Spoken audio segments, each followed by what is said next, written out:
He's going to be welcomed as a savior in the locker room there beyond Trevor Lawrence. So he's going to help Trevor Lawrence. All the other guys are going to be like, oh, a coach who doesn't scream at us and kick us during practice, who's kind of pleasant and like straightforward and super professional and player first. He's going to be a rock star among the players there.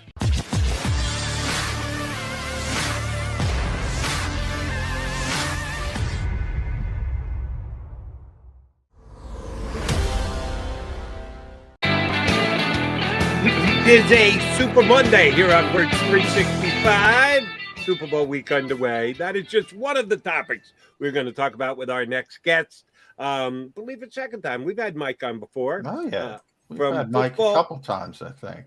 Maybe his third appearance. From Football Outsiders, the man with the best beard of the three of us. And we all work on it, but sorry, we pale in comparison to Mike Tanier's of Football Outsider. How you been, Mike?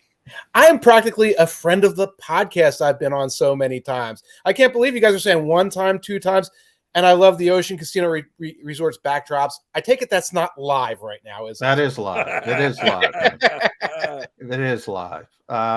Yeah, it's at least two times. Maybe it is three times. But, yeah, we've had Mike on. But Jody's got so many shows, everything runs together. That might be, Jody's show a few times, too. That's it. All right, Mike, let's start with the Houston Texans, only because I want to get it out of the way. I mean, look, we are where we are in the NFL. The hiring cycle's been a disaster from a minority hiring standpoint. All of a sudden, Brian Flores, some serious allegations against the league. And then out of left field, here comes Lovie Smith and the Houston Texans. Now, Houston saying, oh, he was always involved. Are you buying that at all? No, I'd love to believe it. But we spent weeks hearing about Gannon. We spent weeks hearing about Josh McCown, et cetera, et cetera. And as I posted on Twitter recently, you can hear the wheels clicking. You could hear the wheels in Houston all these weeks saying, oh, we're looking for our opportunity to do whatever goofy thing we were doing. And now Brian Flores lawsuit drops. There's much more attention, much more scrutiny on minority hires. We just fired a coach of color. We don't have any coaches of color in our interview queue. Let's promote our defensive coordinator. And you hate to think like that. You hate that to be that way. But we see the way Houston has operated for the last year. They do not operate as a professional organization. It's a lemonade stand. It's the Bluth banana stand out there. And so they sort of do Looney Tunes stuff like this. And it's a shame because I would have loved Lovey to have worked through a normal cycle and have earned another opportunity, not kind of be like the default choice, which I feel this is what it is. And we talked about Jonathan Gannon earlier in the show. I suggested that not only is he okay because he's as young as he is and well thought he is, he's 1 year a coordinator and he's already getting head coaching interviews. That's pretty good placement, even if you don't get the job. And oh, by the way, is it a job you really want? That's a team that's in disarray. Sometimes you get on the carousel, you get the gig, you never get another ride. I actually think it's a plus that Gannon's staying right here in Philadelphia. It'll probably it's a plus for the Eagles, plus for him in the long run. You know, usually during the cycle, we say it's one job out of 32, so you take it. And we've seen the old days of the Raiders when Al Davis was getting older and wasn't really, all the way there. It's still one job out of 32. I don't consider the Houston Texans at this point one job out of 32. They are so poorly managed. You know that you're going into this weird situation where there's a, Svengali working in the wings doing all this loopy stuff.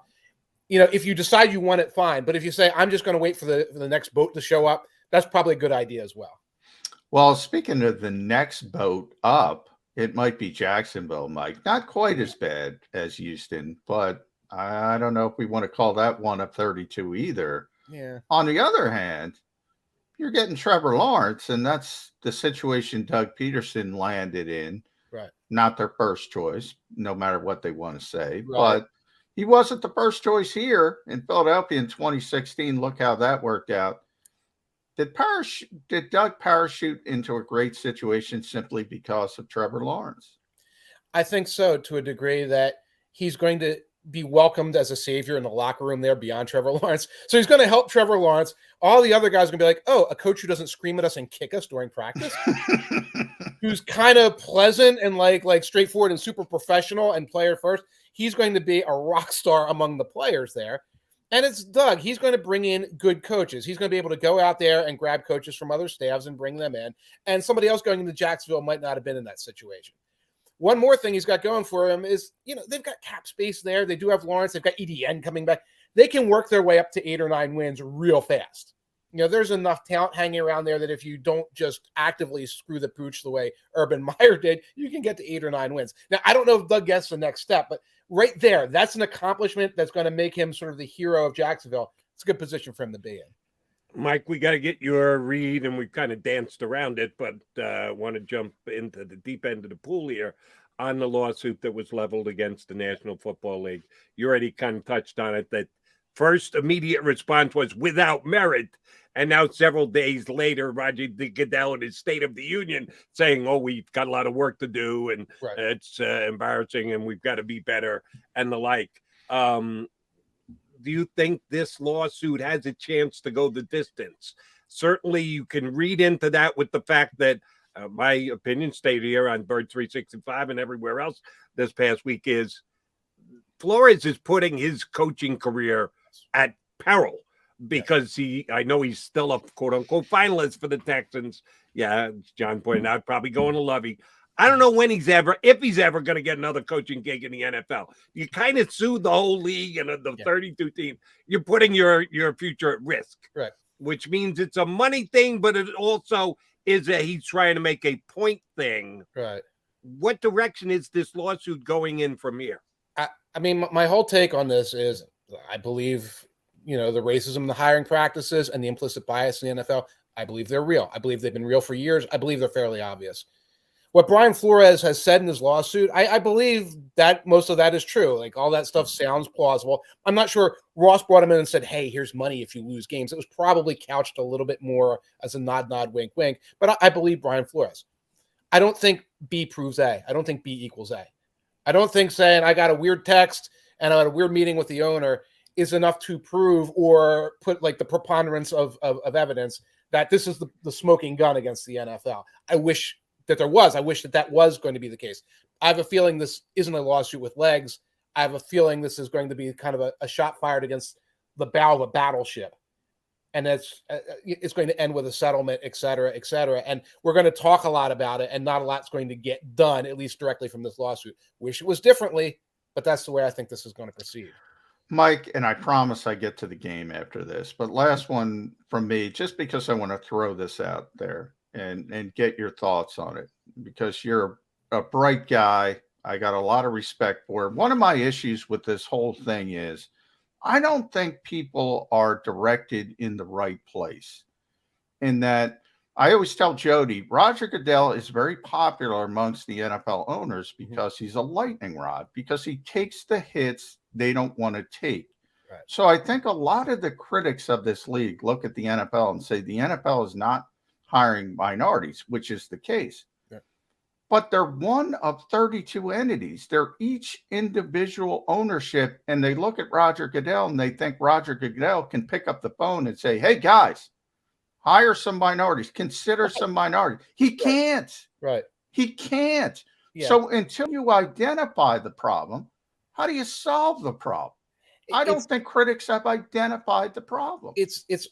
There's a naivete with the way we approach this stuff, where we look for this mustache twirling, Red Skull villain in the background. Saying, Bond villain. I called it a Bond villain. A Bond villain in the corner saying, this is my master plan. And it's not. It's a bunch of owners, most of whom are older white dudes who's like, hey, that dude reminds me of my clever nephew and Sean McVay, so I'm hiring him. And it's an implicit bias. And it's pervasive throughout society. It is.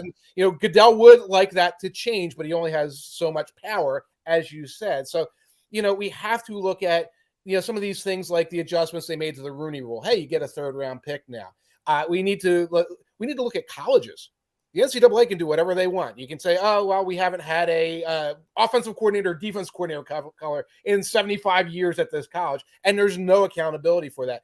The pipeline needs to increase. So, I mean, you hold the people at the top accountable, you do, but you don't approach it with this naivete where you say, oh, racist hiring practices, lawsuit, Goodell's the bad guy. Let me write a think piece about it, stick it on my blog, and now I'm a crusader for good.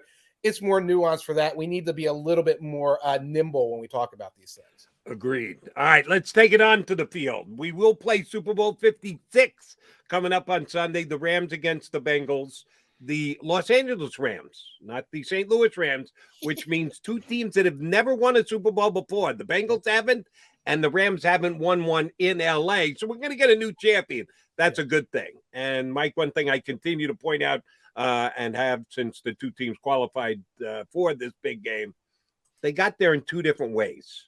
Cincinnati's been a build through the draft guy. Now, having high picks like number 1 with Burrow and number 5 with Jamar Chase certainly help. But the T. Higgins of the world, their kicker in the 5th round, they've done a really good job giving this roster its base with its draft. Right. Added a free agent here, there, defensive line, short-term, mega buck type contracts. They were built from within organization. The Rams, on the other hand, said, we got a couple of pieces, but we got to go well. And they put up all that they had to get Jalen Ramsey and then Matthew Stafford and in-season Von Miller. Yes, OBJ wasn't a give up the future type thing, but they brought in someone else from another organization. And give McVay credit, he's made it all work. If the NFL is a copycat league, will the winner of this game be the copycat winner as well? That everyone, if the Bengals win, we got to build it through the draft. If the Rams win, we got to sacrifice our draft picks to trade for guys who can jump in immediately. How much of an impact is this game going to have on the way the other teams in the NFL look at roster building? My guess in the short term is the copycat is going to be the Rams. For one important reason, there's not a superstar quarterback in this draft that you can plug and play. So in the short term, you say, we're going to do what the Bengals do. We're going to go to the draft and we're going to get Malik Willis looks pretty good. Kenny Pickett looks pretty good. None of these guys are Joe Burrow level prospects. There's no Jamar Chase level receiver, although there's a lot of good receivers. If you go into the trade world and say, we need to get our Matthew Stafford, Russell Wilson might be there. Deshaun Watson might be there. Aaron Rodgers might be there. There's some of these like second tier guys you could talk yourself into. Garoppolo's there. You could do that. So I think in the short term, there's a lot of teams that are going to say, we can upgrade now and go that route. But in the long term, I think we know in the NFL, draft and develop always wins, except that it takes time, it takes patience, it takes a lot of vision, and only a handful of teams are able to execute that over the course of multiple years. Mike, I want to kind of frame this through an Eagles lens in that I was just tallying this up the other day. Before the Eagles lost Ian Cunningham and Brandon Brown, their scouting staff was 19 deep. 19 deep, wow. And that doesn't even include Howie Roseman and Catherine Raish, who run the show. So it's over 20. So I'm reading Peter King this morning. The Bengals have a scouting staff of 6. Oh. 6. Now, and you're putting up 2. It's probably more like 2. Yeah. Is this one of the greatest accomplishments in NFL history to bring a Mike Brown finance team into the Super Bowl? There's a lot of smoke and mirrors with the Bengals. You the three of us would have picked Joe Burrow, and the three of us either Jamar Chase or Penei Sewell. They made a lot of good free agent decisions this year, right, especially on defense. They have made some good free agent decisions there. It is shocking that they got this far. It is a sort of an accomplishment of the organization. Credit to those 6 scouts doing the work of 3 people each. But this is a team that had the 30th hardest schedule, the 3rd easiest schedule in the NFL this year. They come in as a wild card. They get a couple of upsets along the way. I would worry about like getting too carried away with saying, we have to copy the Bengals method. I don't think the Bengals method, yes, draft and develop is copyable, et cetera. But the idea, like, let's structure things like the Bengals, et cetera, that's the thing that I think teams have to look at and say, no, they got some breaks along the way. They got lightning in the bottle. They got the right guys a few times. And we want to do that, but we also want to do things, we want to spend a little more money in our scouting department, et cetera. It is amazing. On a shoestring for about 5 decades now. Yes. So why should a thing like that change for Cincinnati? The results are changing, but their way of going about it not changing anytime soon. Do want to follow up on a name you threw out there because it's one that I have lost my way with. I have believed all season long that Aaron Rodgers was in his last year in Green Bay, that he was going to be walking away at the end of the year. And then all of a sudden he started saying nice things about the general manager. Yes. And they've got the best record in the National Football League. And I changed my opinion. I said, now I believe it's more likely that he stays. Then they get bounced in their first playoff game. And I once again have no idea what the hell's going to happen with Aaron Rodgers in Green Bay. understood it's fluid, not going to hold you to it today here. This has to be your last stance or statement ever on Aaron Rodgers. But as we sit here today, what's going to happen with him? I have a feeling we're going to know soon whether Davante Adams gets franchised. Once they franchise tag Davante Adams, which will be a good move, and also a move to keep Aaron Rodgers happy, then they've got to figure out how to get cap compliant. So they're going to have to move money around. They might have to tell some guys free agency to go. Aaron Rodgers is either going to love all of that or he's going to hate all that. And I'll tell you right now, Aaron Rodgers doesn't believe that the salary cap is real. He doesn't believe COVID's real. He doesn't think the salary cap is real. So if one of his guys has to go out the door and it's like, well, it's to pay you, Aaron, it's to pay Davante, it's to pay the courts. Yeah, we can't keep Robert Tonyan, even though he's your guy at tight end. Then we might hear the different side of Aaron Rodgers, and the rumors will start again about his unhappiness. But for right now, the very fickle Aaron Rodgers does sound relatively content, and it's trending towards him staying. All right, Mike, I want to go back to coaching, but coaching in the frame of the Super Bowl, because it's Sean McVay and Sean McVay light. And I don't know. The NFC Championship game, I don't know how you felt, but I didn't think that was a well-coached game. Last time Sean McVay was in the Super Bowl was not a well-coached game. And I feel funny saying this because the guy's in NFC Championship games and he's in Super Bowls. So you got to give him credit for something. Yeah. But you know how this league is, and Kevin O'Connell's going to get the Minnesota job after the Super Bowl. Zach Taylor, Brandon Staley. What is coaching overvalued in the NFL now? Is it going the way of baseball in when they scaled back and went to more of let's look at Football Outsiders and do what they tell us to do in the football realm, and then the analytics realm, obviously, in baseball? I think some of that super situational stuff, like what did you do on fourth down? What did you do here? What do you do there? Some of that gets a little overvalued because we talk about it and it becomes the trending topic on the social network, et cetera, et cetera. It's important, but you see Kyle Shanahan make mistakes on fourth down, kind of gets away with it until the end. You see Sean McVay burn the timeout.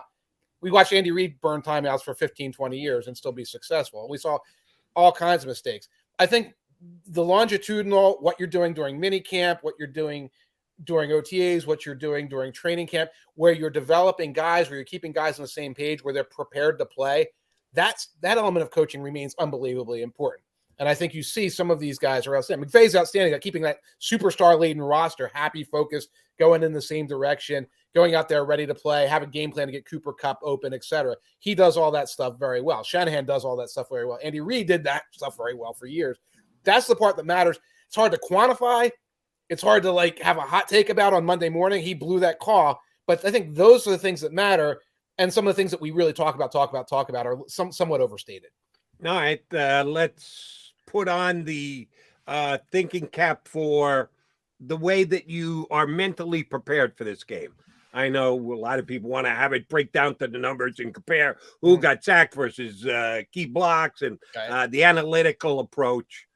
But I want to talk about the mental approach to this game, because we've seen so many examples in the Super Bowl of the team that prepared correctly walking away. The team that was overly nervous ended up losing the game. We can go all the way back to Dick Vermeil against the Raiders back in 1980, where Vermeil admitted afterwards, yeah, I had them wound tight, and we played like a tight team in the Super Bowl, and the Raiders were out on Bourbon Street all week long getting ready for the game, and it worked for them. Different strokes for different folks.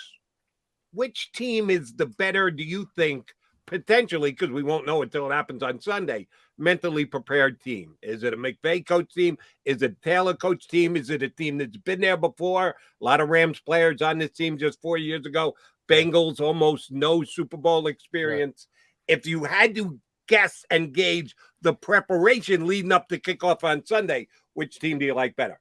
You have to assume that McVay and the veterans in that locker room have memories of how it went down against the Patriots and have a better plan for approaching this week than the Bengals. I think that works very far in the background, particularly this year. You're talking about Bourbon Street years ago. Now we're talking about teams that are not flying in until I believe they're flying in on Tuesday now.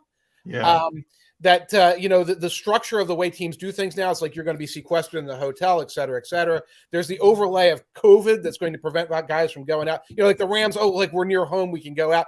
that kind of thing is probably going to be very minimized. So the team that's not traveling, the team that has more experience, I think that works in the background for the Rams. That said, I think the Rams are the better team overall anyway, so I don't even know how much juice that adds on top of things.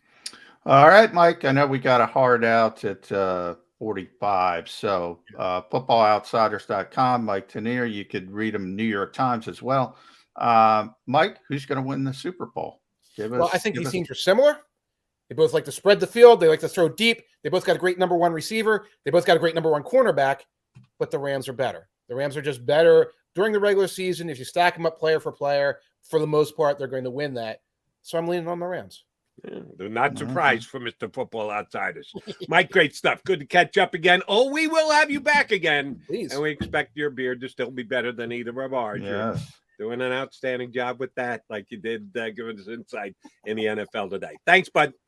Always a pleasure. Take care. Enjoy your week, guys. You got it. Mike. That is Mike Tanier from Football Outsiders here with us on Birds 365. All right, J-Mac and J-Mac still got plenty to cover. 15 solid minutes left when you hear on Birds 365.